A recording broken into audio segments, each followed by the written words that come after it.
Kalau kita berani klaim, di Quran zikirnya cuma lembut. Itu ayat yang mana dulu? Kan surat Al-A'raf ayat 205. Antum gak baca Al-Baqarah ayat 200? Ya kan? Gak baca hadis Nabi, Sahih Bukhari, Sahih Muslim, atau hadis yang tadi, biraf'is saut. Siapa yang paling mengerti isi Quran? Ahlul Quran. Siapa yang menulis tentang adab ilmu Quran? Imam Nawawi. Tibyan. Beliau juga nulis tentang kumpulan zikir, indeks zikir, judulnya Al-Azkar. Al-Azkar An-Nawawiyah. Baca pengantarnya dan itu sudah diterjemahkan kalau belum bisa bahasa Arab. Kalau yang udah bisa bahasa Arab, nikmati yang Arabnya. Apa kata beliau? Dikumpulkan, ini dalil zikir keras, ini dalil zikir lembut, dikumpulkan. Jadi orang-orang yang masih mempermasalahkan zikir keras nggak ada di Quran, itu orang nggak ngupdate ilmu. Jahilnya murokab sudah. Itu ditulis sudah abad ke-7 Hijriah, tahun 600-an Hijriah, Imam Nawawi udah nulis. Masa ente belum update juga sih?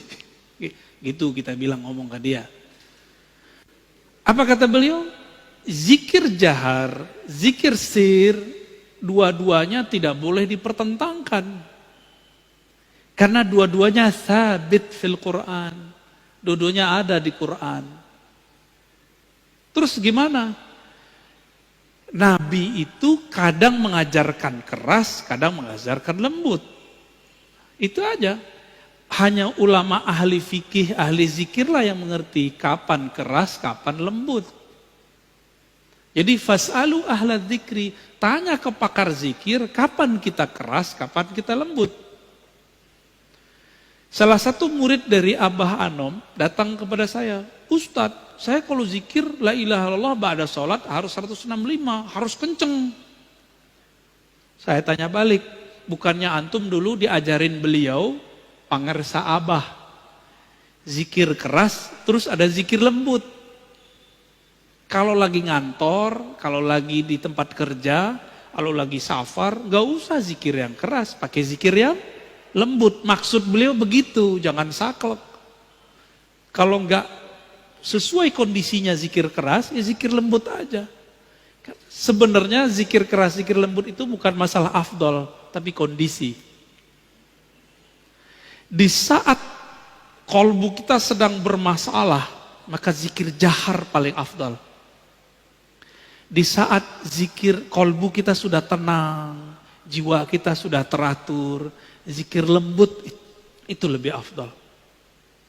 Maka muncullah satu kalam dalam riwayat Al-Baihaqi, khairu dzikri ma khafi.